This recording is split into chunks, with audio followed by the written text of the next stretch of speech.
Shalom Bapak Ibu sekalian, selamat pagi, salam sehat dan salam sejahtera bagi kita sekalian. Marilah kita pada pagi hari ini memulaikan hari dengan merenungkan sebagian daripada firman Tuhan. Yang saya angkat dari Ibrani 11 ayat yang ke-19, demikian bunyi firman Tuhan. Karena ia berpikir, yaitu Abraham, bahwa Allah berkuasa membangkitkan orang-orang sekalipun dari antara orang mati. Dan dari sana ia seakan-akan telah menerimanya kembali. Bapak Ibu sekalian, tentu kita sudah tidak asing lagi dengan kisah yang ditulis dari ayat-ayat yang baru saja kita baca, yaitu ketika Abraham diminta Tuhan untuk mengorbankan Ishak anaknya. Dan pada pagi hari ini saya tertarik untuk merenungkan kenapa secara khusus firman Tuhan menggarisbawahi kata Abraham berpikir.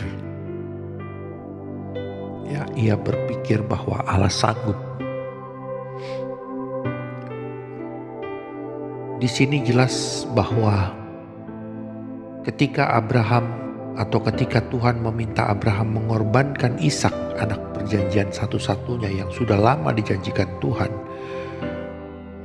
itu Allah tidak menghipnotis Abraham, atau keputusan Abraham untuk taat kepada Tuhan betul-betul dilakukannya secara sadar dan rasional. Nah, kita juga sering mendengar ketika orang mengatakan ketika kita beriman kepada Tuhan, jangan kita menggunakan rasio atau logika kita. Namun demikian dari ayat-ayat yang kita baca barusan dikatakan bahwa Abraham itu justru menggunakan pikirannya untuk taat kepada Tuhan. Dari Injil kita pun pernah atau sering membaca bahwa dikatakan di situ, kasihi Tuhan Allahmu dengan segenap hati, pikiran, dan akal budimu. Dengan segenap hatimu, jiwamu, dan akal budimu. Dan juga dari Roma pasal yang ke-12 ayat yang kedua, di situ dikatakan berubahlah oleh pembaharuan budimu atau pikiranmu. Bapak Ibu sekalian, dari kisah mengenai Abraham, kita bisa mendapati bahwa proses berpikir Abraham itu sudah diubahkan oleh Tuhan. Abraham tidak menyaksikan kekuatan dan kemampuan Tuhan. Walaupun pada saat itu belum ada peristiwa atau mujizat yang terjadi mengenai kebangkitan orang mati. Namun Abraham tetap mampu berpikir bahwa Allah berkuasa melakukannya.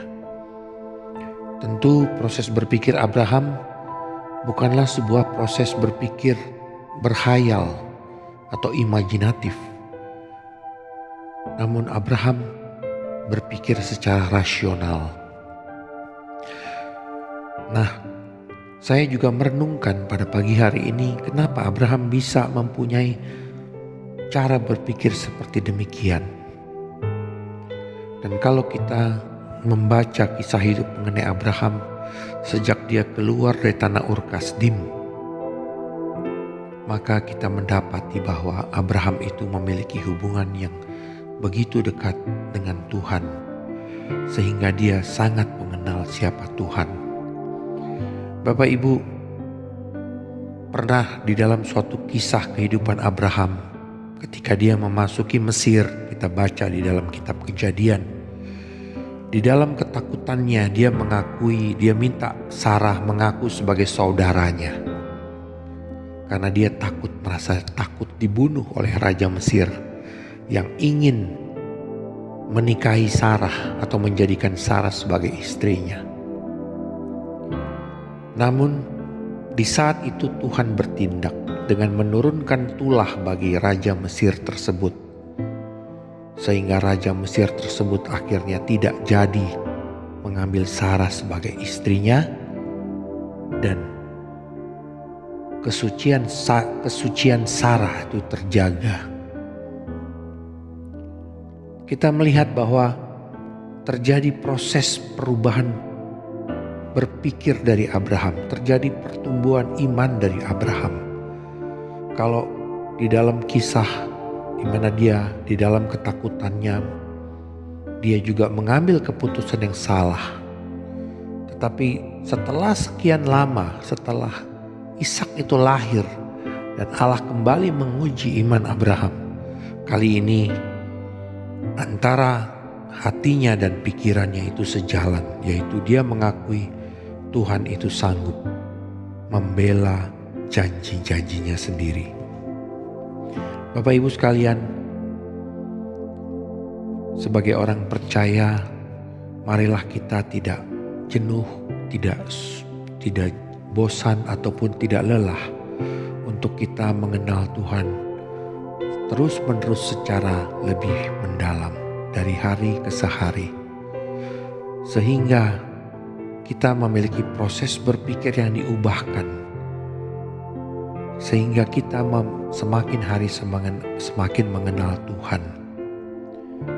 Iman kita kepada Tuhan bukan sekedar berbasiskan akan keinginan-keinginan kita, tapi kita boleh mendasari iman kita itu semata-mata dari kepentingan Tuhan, dari apa yang Tuhan mau lakukan dalam hidup kita.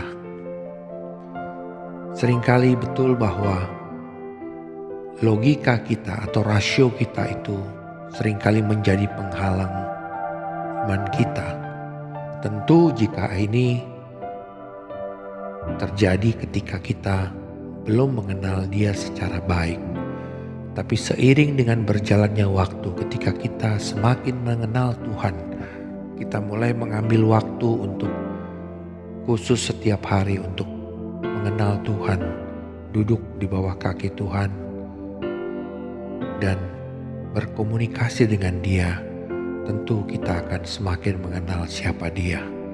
Dan disitulah kita mengalami proses perubahan berpikir, sehingga kita benar-benar berpikir bahwa Tuhan itu adalah Tuhan yang sanggup melakukan segala perkara menurut kehendak-Nya dan bukan menurut kehendak kita semata. Demikian renungan singkat kita pada pagi hari ini. Mari sama-sama kita berdoa. Tuhan Yesus, terima kasih atas kemurahan-Mu. Pada pagi hari ini kami boleh bangun dengan keadaan yang baik. Tuhan, tolong kami, berikan kami kekuatan untuk setia dan tidak lelah dalam mengenal Engkau semakin hari semakin baik. Untuk tetap Tuhan setia duduk di bawah kaki Tuhan, untuk mengenal Engkau dengan lebih baik lagi. Supaya baik hati kami maupun pikiran kami, semuanya kami tundukkan untuk kami mengenal kepadamu saja, mengenal Engkau sebagai Tuhan dan Juru Selamat kami yang hidup, yang sudah mati dan menebus kami, menebus dosa-dosa kami. Tuhan Yesus, terima kasih Tuhan. Dan biarlah pada pagi hari ini kami juga berdoa untuk segala tugas dan aktivitas yang akan kami lakukan. Tuhan tolong, Tuhan, supaya Tuhan menyertai, membuka jalan dan menjadikannya berhasil. Segala hormat dan kemuliaan hanya bagi nama Tuhan saja. Terima kasih Tuhan, terima kasih. Kami serahkan doa dan sembahyang ini di dalam nama Tuhan Yesus Kristus. Haleluya. Amin. Puji Tuhan Bapak Ibu sekalian. Selamat pagi, selamat beraktivitas. Tuhan Yesus memberkati. Amin.